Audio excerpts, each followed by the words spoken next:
बोलो 26। जो भगवान विष्णु के पास जाकर निवेदन करी थी वो निर्जला था, निर्जला।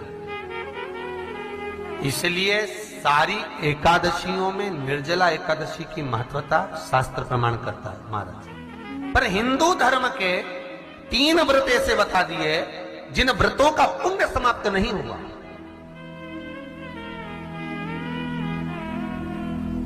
हिंदू धर्म के 3 व्रत ऐसे हो गए जिनका पुण्य समाप्त नहीं हुआ महाराज, जिनका पुण्य प्रबलता में बढ़ता गया। पहले नंबर पर एकादशी, दूसरे नंबर पर प्रदोष और तीसरे नंबर पर शिवरात्रि। एकादशी आकर खड़ी हो गई। अब निर्जला के दिन शिव महापुराण की कथा कहती है, स्कंद पुराण कहती है कि आप वर्ष भर की एकादशी का क्रम भले ना करें, पर निर्जला एकादशी के दिन जो तुलसी हम ठाकुर जी को समर्पित करते हैं, वो तुलसी, ध्यान देना, वो तुलसी अगर मान लो आपके पास में रखी है,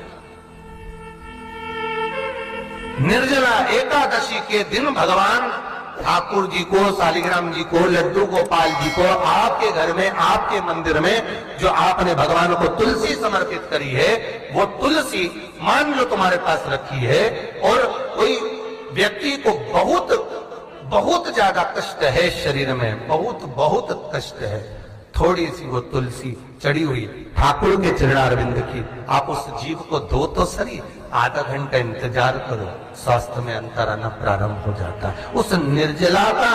क्योंकि निर्जला ऐसी एकादशी है जिसने जगत में जाकर, देवताओं के पास जाकर निवेदन करा है जग कल्याण के। जितनी भी माताएं एकादशी का व्रत करती, बहुत ध्यान से सुनना आज की कथा हो, शायद जिंदगी में मिली ना मिली, पर ये कथा का रिश्ता तो बहुत ध्यान से सुनना। स्कंद पुराण यहां तक कहती है कि इस कथा के चरित्र को जो श्रवण कर लेता है उसको 26 एकादशी करना भी नहीं पड़ती। इस एकादशी की केवल ये कथा सुनकर ही वो तर जाता है।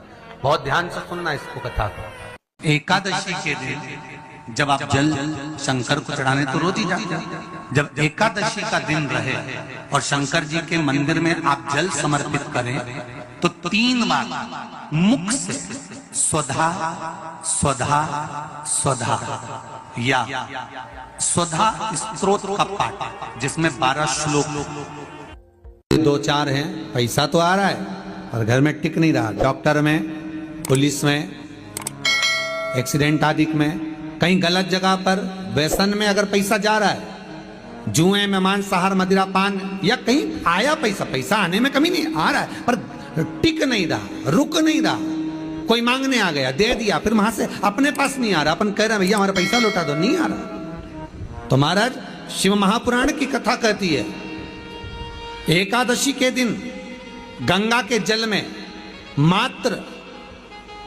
7 बेलपत्री डालकर जो नंदीश्वर भगवान, अर्थात जो शंकर जी के शिवलिंग के सामने नंदी होता है, उस नंदी के चरण पर गंगा का जल चढ़ाकर बेलपत्री शिव पर समर्पित कर देता है, उसके घर में रुपया रुकना चालू हो जाता है, फिर वो गलत जगह पर नहीं जाता, गलत स्थान पर वो धन जाएगा ही नहीं। तूने मांग तुझे क्या चाहिए। एकादशी ने भगवान विष्णु से कहा, नाथ प्रभु वर दे दो, मृत्यु लोक में जो मनुष्य मेरा व्रत करेगा, चाहे जलचर, थलचर, वायुचर या सांसारिक मनुष्य, मेरा अगर एकादशी का व्रत करेगा, प्रभु उसके यहां धन धान्य वैभव सुख संपदा बढ़ेगी और उस जीवात्मा को नरक नहीं भोगना पड़ेगा, सीधे वैकुंठ का उसको वास मिलेगा। जब जीव आत्मा को लेकर चला जाएगा, यम के दूत जब बंदी बनाकर ले जा रहे होंगे उस जीवात्मा को, जिसके प्राण छूटे होंगे, यम के दूत जब बंदी बनाकर ले जा रहे होंगे, तब मुझे वर दो कि मैं इसका हाथ पकड़कर बेतन्नी से पार उतार कर सारे नरकों से निकालती हुई आपके धाम में लेकर आऊं।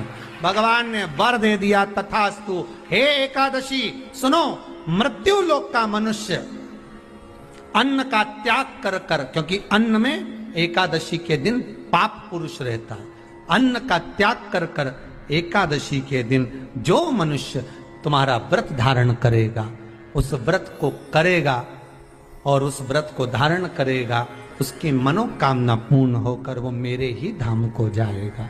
ये तो हुआ एकादशी के जन्म की कथा।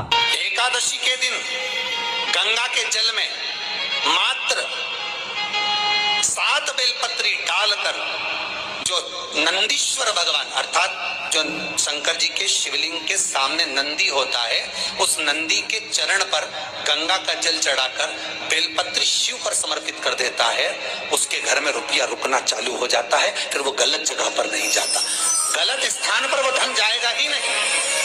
बेटा अगर व्यसन में पड़ा हुआ है, मदिरापान में पड़ा हुआ है, मांसाहार में, जुए आदि में जा रहा है, तुम्हें लग रहा है कि मेरा बेटा गलत मार्ग पर जा रहा है, ये मित्र दोस्ती गलत हो रही है, वो सही जगह पर आ जाए।